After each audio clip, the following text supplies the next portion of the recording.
Tom Pistore. I run the ticketing premium group for Maple Leaf Sports in Toronto. We're the conglomerate that runs the NHL, NBA, MLS, and CFL teams. I'm Tom McCann, Head of Premium Sales Service and Operations for Arsenal Football Club. Before that I spent 3 years in Brazil, and then before that a few years at Wembley with my colleague Jordan.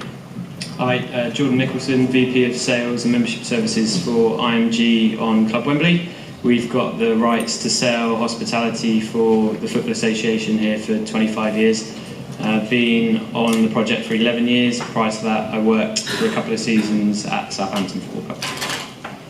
Hey guys, Shawn, I'm Vice President of Elevate Sports Ventures. You may have just heard Al at the lunch, our president. I'm originally from Saskatchewan in Canada, but I've spent the last number of years in the States working in Phoenix at the New Jersey Devils, the Atlanta Hawks, over in Spain at Atletico Madrid, and now we're here at Elevate Sports Ventures on the sales consulting side, and I'm based out of San Francisco. Jordan, why don't we start with you, since we are on the heels of a fantastic tour and reception last night. I think everyone walked away very impressed. I know I did, which we're talking about before the panel.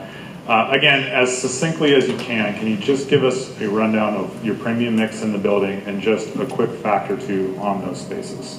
Yeah, sure. So the stadium's been open now since 2007. We've obviously seen a big change in the market here in the UK. We've had to up our game. There's new stadiums opening every year, some taking longer than others. I won't mention any clubs.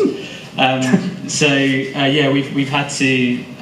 had to reinvest into our facilities to ensure that we compete with what everyone's doing. So we've come off the back of a 10-year membership program, similar to what Al was talking about before. We did that in 2007. It was called a premium seat license. They paid a large upfront fee that guaranteed them that seat for that period, and then they paid an annual license fee. That market over here is completely kind of shifted. We can't get away with doing that anymore when we're not a brand new shiny stadium that we were back in 2007. So we've introduced some new products over the last couple of years. We've introduced our new 120 club that you would have seen last night. That's £11,000 a season. And then you've got the Bobby Moore just below that, below the mezzanine. Then we've reinvested into our 2 gastro facilities called the 3 Lions and the Lioness. That space is where you don't. It's not an all-inclusive package. You go in there, buy a pint, grab a burger on a match day. And something that we've introduced in this summer is you would have seen it on the halfway line on the south side, is our new Centre Circle product. So that's kind of very much using the American market. It's an informal offering, all your food and drinks included when you go in there, but you can get up and down and grab bites as much as you like. And we've seen that that's been hugely popular into the marketplace. We've been 8 weeks, 9 weeks, and we're nearly at kind of 90% of capacity in there within that period. So it's proven popular. And Tom McCann, I don't want you to overlap too much with this morning, so the audience isn't hearing the same information twice, but your building has also gone through a fair amount of reinvestment. So to offer a slightly different take on that theme, why were the renovations that you chose to do what you decided? I'm sure you certainly discussed options around the design table. Why did you just make the decisions that you did? Yeah, I mean, we started, so our venue opened in 2006, year before Wembley, and we started our kind of renovation schedule around 2010. 4 years was long enough for us to realize we needed to start revisiting the proposition, and that's when we started introducing more restaurants, more private members areas, and it's been kind of an ongoing renovation plan for us. So yeah, I touched on it this morning, but we're kind of completing. The easiest way to visualize our stadium is kind of there's either a restaurant or a bar in all 4 of the kind of northeast, south, and west spots, and then corner bars in each of the 4. So there's 8 kind of primary areas, and we're going to renovate the 6th, 7th, and 8th of those this summer. And the focus for us is about making sure that every space is a little different, but is addressing the needs that our members want. And as Jordan said, the market has shifted. It's shifted away from that kind of more formal style of entertainment and of dining. So we spend a lot of time not just deciding what the space is to look like, but how the proposition hierarchy shapes up. And one of the things that involved for us is, quite unusually for our industry, we're reducing the price of one of our spaces by 28% this summer, and not changing the proposition at all, because we think it sits a little lower compared to what we're introducing, and we want to make sure that actually that the overall hierarchy works, rather than just chucking something else in at the high end that we think is also going to be popular. So yeah, as I say, there's a lot of thought that kind of goes into how everything looks, and we're hopefully we'll be taking you guys around there next year. Yeah, hope so. Tom, number 2, I guess. What really stands out to me about your building is how you have the tried and true products, but you've continued to create tiers and continue to differentiate between those tiers. I'd love for you to speak to that point, and specifically the high end, how you've really created a new product for a very select demographic. Well, our building's about 20 years old, and so with our new Scotiabank deal, with the sponsorship and annual capital now, it's allowed us over the last few years planning for it to reinvent the building. What we found in our market, probably similar, across the table here, is that there's a bunch of segments being built. The formal dining isn't what it was. The big suite hosting is now in our market being reduced to more 2s, 4s, and 6s. The suite of 20 is a difficult proposition these days. But what we're finding is that there's an uber premium category. So about 5 years ago, we partnered with Canadian Drake, and we created his own special lounge. It's uber premium. It's about $20,000 annually, not including tickets. It's just access to the room. And it was almost as close to a Soho type introduction. We had people submit. We just didn't take the money from any of the customers. We kind of put them through a bit of a test because we wanted the right room and the right crowd. So it took us a bit longer to sell through, but we have the right group. It's only about 200 people. So we're really tight with that space. It's about 1,400 square feet. So also not really, really big. And it provides them with that door that only members can get in. And in our market, that's a huge differentiator. And I'm sure there's a longer sales time. You alluded to the fact. Can you add a little bit more color to the process piece of that, and asking for the higher price point that you are, what is the extra touches that have to go into that from a sales process perspective? It just took time, right? So in any of our premium products, I think the biggest enemy for all of us would be time. So if you have to rush something to market and try and squeeze it in to a category or tier that doesn't work, but the time and all of the upfront amenities, the events, the meet and greets, the investment in getting Drake to actually show up, the investment in a bunch of really curated pieces made by him specifically for this group, stuff like that really differentiated the model, and allowed us to drive that premium and also keep it now 4 years later. So it's 100% renewed for 4 years, which is a pretty remarkable feat. And taking it down a tier or two, those 2s, 4s, and 6s that you spoke to, are those connected to club spaces? What are the amenities that you get with that seating choice? What we're finding in our marketplace, if we were to build a brand new stadium today, the traditional bunker suite of 10 to 20 is a really tough, small proposition right now. It's maybe a handful of categories that can afford the $500 to $1 million range. Banking, FI, construction, there's a bunch out there. What we're finding in our marketplace in particular is that the 2s and 4s with social space is really what a wider segment is now asking for us in our market. So we've redesigned 2 or 3 spaces in our building to address a really nice high-end 2 and 4 type product. It's how our market wants to host right now. And then the amenities shared behind is very social, very communal. And so there's a really great vibe in the room and not, a small private type bunker. We still have about 60 of those, but every trend that we see is moving towards that smaller tier.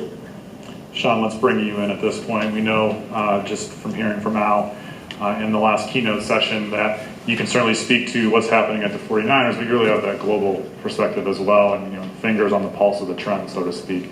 So please don't feel like you can't talk about the 49ers, but I'm especially interested in your global perspective and just trends across the global marketplace that you're seeing as far as premium products go. Yeah, I would say that the one thing I have noticed now is that it's 15, 20 years ago, you could build a stadium and you could plant it in any city and it would work because the suite products were similar.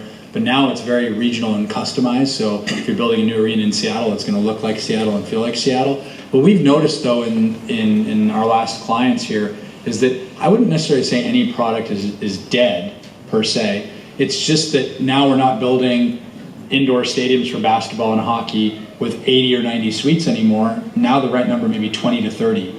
Or if it's a football stadium in Europe, it's not 50 to 60 suites, it might be 25 traditional suites. So what we've noticed is that it's not necessarily like, of course, all the trends like Tom, what you mentioned, are happening where people want the communal spaces, people want to have some smaller entertainment options, but we found that there still are people and companies and corporations that want to entertain and have their private areas, so they still do want the traditional box. It's just not in as many of the numbers that we've had in the past. The other thing I've noticed is the experiential spaces. So what the Atlanta Hawks have done at Phillips Arena is amazing with the Topgolf Swing Suite, or what we've done at 49ers. Atlanta's taken it to the next level with the barbershop up front, or even at the Prudential Center with the Loge boxes, and different ways to program the event so that it's not just sitting there coming to the game, getting food, but you're actually able to mingle. And last but not least, every arena and venue we're talking about is needing flexibility, and that's in many different forms. So over here, it's the fact that if you're a Division II club in any of the leagues in Europe, that you can't build a 40,000 person stadium today because it wouldn't work, but a new stadium may need 30,000 seats with the ability to get to 40 once you make the Division I. Or in the US, it's a baseball stadium that wants to build a 35,000 person venue, but when they're doing well with standing room only, with membership spaces, like Tom said, they want to be able to get to 42, 43,000. So we have noticed a lot of that flexibility, and that's really important though, but it's per market, because like what Tom said with the bunker suites, that may not hold in Toronto, but it may work in Seattle, but it may be very different in LA. So that's what we've seen so far. I want to move on to the process part of this conversation, and I've broken this into really three baskets: pre-sale, sale, and post-sale. Starting with, we'll go, Shawn, and why don't I get a remark from each of you on this. I'm interested in how are you marketing your premium inventory? Is it an outbound strategy? Is it an inbound strategy? A combination of both? How are you first attracting the attention of prospective customers? We'll start in the end with Shawn. Yeah, well, that's a loaded question. I would say, just for a brief, quick answer, I would say that for a majority of the premium inventory, it's heavily outbound, because people can, of course, you can do a nice deposit campaign and someone will put down $500 or 500 pounds a seat for premium seating, but they don't know what the price and the offering is. So what we find is it's all about the storytelling and how you go to them to talk about what it is you're actually offering in the building and what it is they want most. So what we found to be helpful is, on the true new business to business side, is finding out who the top targets are in the market, using handwritten notes, whether it's shock and awe, face-to-face appointments, to get in front of them, and then actually talking about what they're looking for in the experience. So in Tom's example in Toronto, if they're looking for 2 to 4 people and they want to have that for 200 nights a year, then there's a product for them versus a corporation who may want 16 people out to every game. So what we found is we're using some sort of some hook to get in front of them, to talk to them about what products we're trying to move, but then once you're in front of them, it's nailing down the right questions to find out what's important to them, and then most importantly is crafting your story. Because again, long gone are the days where people just want to come spend money for a professional sports team or to come see a concert. It's like, what's the story? What's the reason why they want to grow with you from an experiential standpoint, and what type of ROI are they seeing from a social standpoint and from a business standpoint? So that's in a nutshell how we approach it. Are there any common responses that you get that might be applicable to others in the audience? As far as why they're making the investment? Oh, why they're making the investment? Yeah, there's plenty of reasons why they're not making the investment. We get that common objection I'm sure we could all talk about for hours. But I would say, no, the biggest reason why people are making the investment we found in any of the projects unequivocally is the fact that they feel and share a common vision of what we're trying to do in the host arena or stadium. It's like they buy into the vision of what we're doing in that city, what we're doing in that space, what the team believes in, what the values are, how we're programming the arena 365 days a year. They feel that same, the love that we're submitting to them, they feel that same love and they want to be a part of it. And that unequivocally has been the number one reason. It's not the fact that the Tunnel Club, you can high five the player. It's not the fact that their seat costs X amount of dollars. It's not the fact that we have a 5-star chef. All those things are great and they're necessary. And everyone expects that from the fine options. But it's really that down-to-earth knowledge of the story and being on the same level of what the expectations are and how you can help deliver. And probably what will lead into your next questions after this is like that connection that they feel that when they come here, they truly will be taken care of to a personal service. So when Michelle comes to the event and brings her client, that there will be a custom jersey on her seat or a handwritten note or their favorite champagne waiting for them. Let's keep going down the line with Jordan. How are you marketing? How are you educating prospective clients on what their best option is for them? It's slightly different for us in that we're very much seasonal. So there's two aspects to what we do. We've got the long kind of membership side of it. So people signing up for 3 years, and that team are very much focused in selling the meeting, going to networking events. We do a lot of initiatives with. It's slightly different now with GDPR coming into the UK, but we're doing a lot of initiatives in trying to drive leads back into us. And then, you think we have England play 2 games in November, but then we don't have an event included within the membership until the end of February. And then it ramps up to our kind of football finals, building up to our summer concerts. So we then try and make sure that we're ticking over during those quieter months to then ensure that it's first front of mind of people when it comes to those big finals. And the only way of getting in is by being a member. And then separate to that, we have our concert, what we call our concert and option event sales team, who are selling. We've just gone on sale with the Eagles. We've had Ed Sheeran last summer. We've got the Seahawks in town this weekend. So they're selling all the ad hoc hospitality, and that's very much, Tom, who's in the room, won't appreciate it, but it's very much an inbound business. There is an aspect to outbound, but we're trying to get as much out there as possible to ensure that we're able to target the right people. How would that be different or similar, Tom McCann, from what's happening at your building? Yeah, we're seeing a lot of similarities between our market and Jordan's. Big difference for us being that all of our inventory is sold on a 1-year term. Or the vast majority. Some of our boxes are sold on kind of multi-year, and we don't have to the same degree the kind of option event system. So we sell everything for the season. What we did start doing this season for this season for the first time was selling on a deposit scheme. So we started selling for the 2018-19 season, which started in August. We started selling that in September of 2017.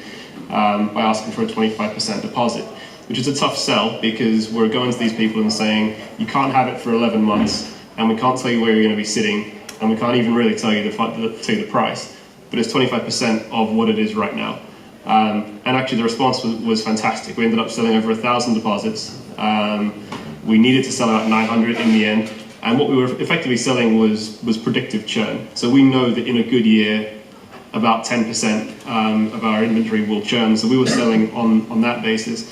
And it really meant that was our marketing campaign through the year, was driving that seasonal business. And it meant that when it came to our new sales period after the renewal process, it was kind of sweeping up the deposits rather than really needing a dedicated proactive campaign. We did still need that, but that was more on the kind of seasonal dining side where it's a higher spend and the deposit is harder to secure. So from our perspective, it's a lot of outbound, it's a lot of hard work. We do also do a lot of SEO and PPC marketing as well to drive as much inbound as we can, and we've seen a good return on that, somewhere around 5 to 6 x ROI on what we do. So that's helped certainly drive that inbound business to complement what we do proactively. Do you have a specific digital marketing arm within your organization that specializes just in that area? We have no is a quick answer. We have a marketing function that we work very closely with, but we then contract with agencies that specialize in SEO and PPC to help drive that for us. And new sales, not renewals. Yeah. What's your cadence of communication, and how many touches does it take normally to get to the close? It varies. I mean, one of our top sales guys is in the room, so he probably knows better than me. But I mean, sometimes it can happen with one call. That's the anomaly. Certainly, it can Where be. is he, by the way, Tom? We actually might be. Those person. You couldn't afford him. He's up to anywhere kind of some of our sales have taken 18 months to close out. I'd say on average we're looking at 5 to 6 touch points before somebody actually buys some insurance. And let's talk about some negotiation strategies. I'll leave this open-ended. Whoever wants to grab this and run with it, please do. Do you have any negotiation tactics that will be helpful for other members of the audience to take home with them? If I jumped in, I would say, again, based on those close times, having time. Time is, the most impactful thing for us. As the season is approaching, it can create both the urgency for purchase, but it also kind of really, in our market anyway, if you have too much inventory, too close to the start of the season, that's not a way to keep your premium yield up. So for us, we have a real focus on starting at minimum 14 to 16 months in advance of our big premium suites, only because we need time, and then we invest that time into maintaining the renewal, creating then a window of in or out, and then creating new inventory that then we have again time to take to market. All of the other negotiating items or tactics certainly are in play, but without time, I just find that you aren't really able to kind of take that process to the fullest, find the right product, and connect with the customer. Similar or different experiences for you, Shawn? Yeah, I would say, it's such an individual experience, the negotiation, but I think the key things we focus on are like buyer incentive and seller incentive, and then using the timeline like urgency to help drive. So I think just rule of thumb, if you're going out and talking to someone and there's not, you can't properly articulate what the incentive is for the buyer to purchase, and I don't mean like an incentive meaning, you need a free parking or anything. I just mean like, what is the value proposition? If you can't properly articulate that, and if your salesperson is not incentivized from a commission standpoint, but also just from like what they're equipped to do to tell your story, then I think it's a big miss. And then of course, like the exploding deadlines and any urgency that on a global scale we could talk about. So whether it is the season starting, whether it is that you only have 5 of a certain product. So those are a few things that I would think about off the top of my head if we're talking in general terms.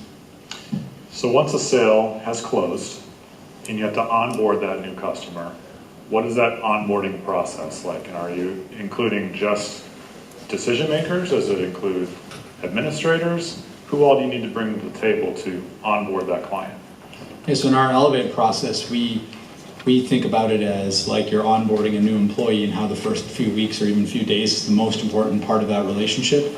We have a rigorous process we go through where you're onboarding, of course, the decision maker, but also the admin who handles the suite, and then anyone else in the decision-making process. So if it's a board of executives or if it's the family and friends. So what we talk about a lot is goal-oriented service. So there's reactive service that most of us are very good at, which is it's someone's birthday and there's a cake in their suite. There's a problem, you go mop the floor and bring them some extra popcorn, whatever, right? Like everyone knows what reactive service is, and we're probably all fairly decent at that, but we talk about goal-oriented service where every interaction you're having with a client, you should always have the running list of the 50 questions you want to know from them. So yes, of course, it's birthdays and special occasions, but it's also, what are the goals of the decision maker? What are the goals of the admin? What are the goals of the company? What are the goals of the clients that are coming into the suite? What are they looking for in their experiences? So we think about it from the goal-oriented aspect, so to take service to another level, because we feel like that first few weeks of onboarding, the teaching, the training, and then how you set the foundation for the future 1 year, 3 year, 5 year, 10-year term is really what will take the sale and the client to the next level with you. Yeah, I think that first impression is really key. So I'd actually like each of you to comment on that and tell us a little bit about your onboarding process. So Jordan, why don't you take a stab at that? It really depends on the level that they come in at. So for us, we try and make sure that the transition, the sales process could be a 1 hour call, or it could be a 2 month, 3 month for a private box. So for us, it's the transition from the sales exec or the sales manager over to the account manager and making sure that's smooth. Because if we can get the buy-in from, be it the event manager, or be it of the MD of a SME company, into that account manager and that relationship, if you can get that right from the outset, then that's only going to help you when it comes to retaining that business.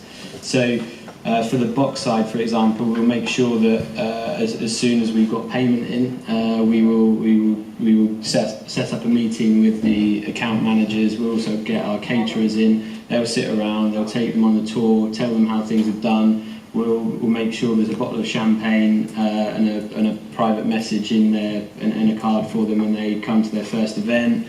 It's just trying to get that whole process ironed out and straightforward from the beginning for them, as I said, because it's going to make it a lot easier when it comes to, if you get it right from the outset, it's going to make it a lot easier in terms of retention.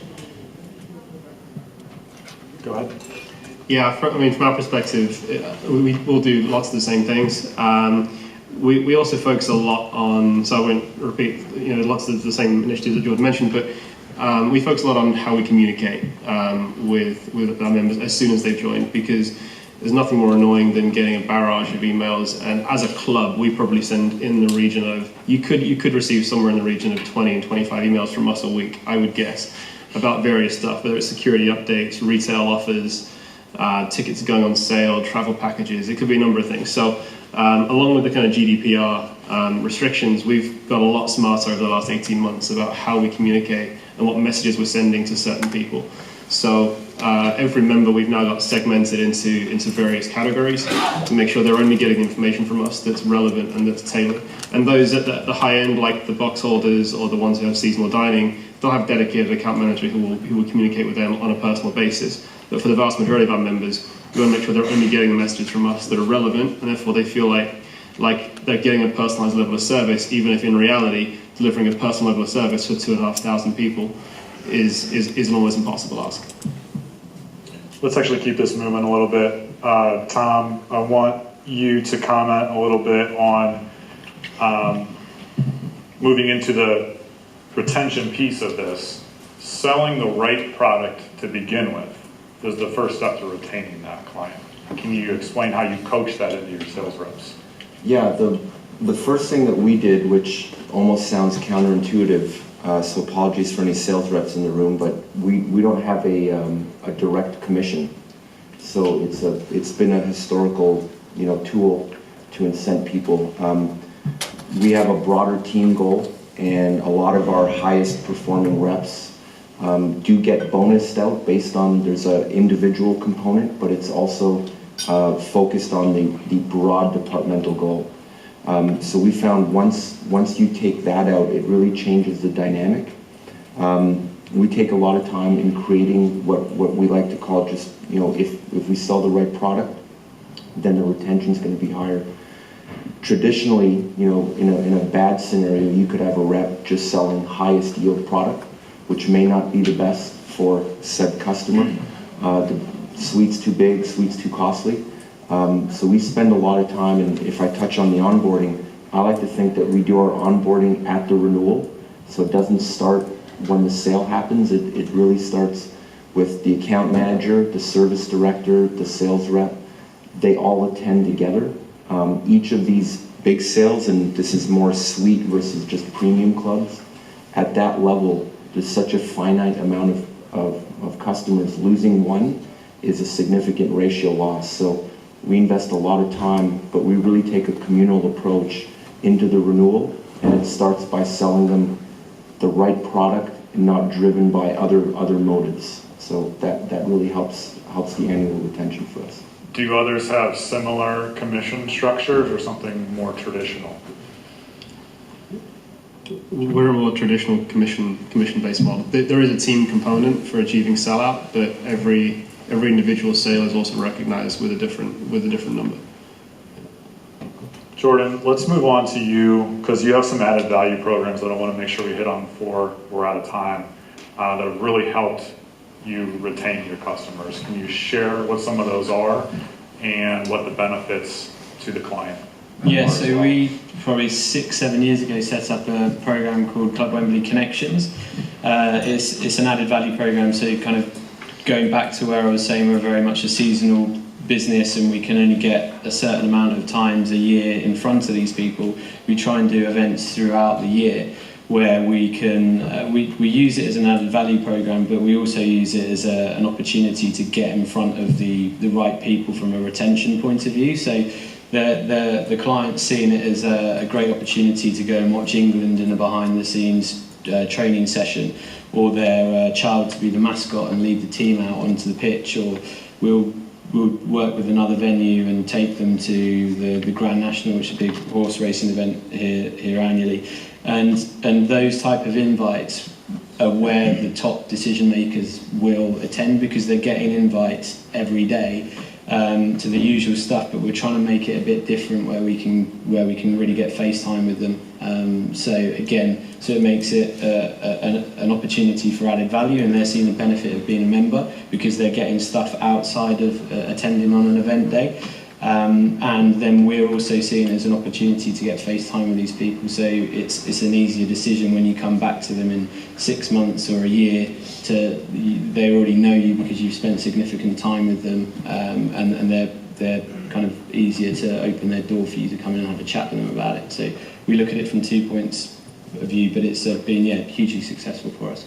How are you able to quantify the success of those initiatives? Do you just look at a churn rate, and if it's less, then it was a success, or is it a little more sophisticated? No, we try and ensure that so at least our members are at least one event a season. It's helped us hugely that we've had we've gone from an average of 35 events a season over the last 10 years, and with Tottenham coming into the stadium, we've had another 30 plus events, including their Champions League fixtures. So it's enabled us to ensure that each member has attended at least one of our connections events. We're using the opportunity. England play in Spain on Monday night, and we're taking some clients out there. Again, we're targeting our renewals for next summer. And our box sales manager will attend that event, and the success rates that we have off these, we did a similar exercise building up to the end of our renewals in 2017, where we took clients over to France for a game and worked with our partners Lauren Perrier and took them around the cellar tours, and it's these unique experiences that they don't get at other areas or other memberships that they have, which really helps them make an easier decision when it comes to renewal. So we do track the events and the return that we get from them, and the success rate, especially doing the big events and targeting it and tying it in with our highest level memberships, the return and the retention rates are high. Jordan and Tom, I'm curious, just from a personal perspective, how the Brexit situation has or has not affected your premium sales at all. Can you touch on that? Yeah, I mean, from our perspective, it hasn't affected it at all. Not yet. It's not something that we're hearing. We don't know, to be honest, what's going to happen. I don't think anybody knows exactly what will happen with Brexit. I think we'll find out a lot more over the next 6 to 9 months. I think it's something that we talk about, but it's such an unknown. It's hard to plan for. So what I would say is we've just been through our renewal campaign. We heard lots about not being in the Champions League from those that decided not to renew, and all the usual things you hear that when it comes to reasons not to buy. I don't think we had a single person tell us that Brexit was the reason. So we hear more about the Bribery Act actually, and that companies are cutting back on the amount that they're prepared to spend on entertaining guests than we do about Brexit. So if there's anything political, that's the thing for us. Are there certain industries that are more inclined to put up a barrier because of the Bribery Act? So the financial services, far more so. They're reluctant to accept gifts above a certain value. So we've had some very creative conversations with some of our clients about how we can strip things out so that the number of events, that the total value divided by the number of events sits below a threshold that they're comfortable with. Even whether we could bring them through a different entrance and bring them out of their suite so that they could class it as a tour as well as a match day, and in regard to there's 2 events in one, all that kind of stuff. So financial services would be the main one for us, yeah. Well, we are at time, so I'm going to cut us off here, but I do encourage all of you to come up. If you do have questions, please ask these gentlemen, or if you'd like to just exchange a business card, that's what it's all about. So you guys can keep in touch throughout the year. So let's give the panel a round of applause.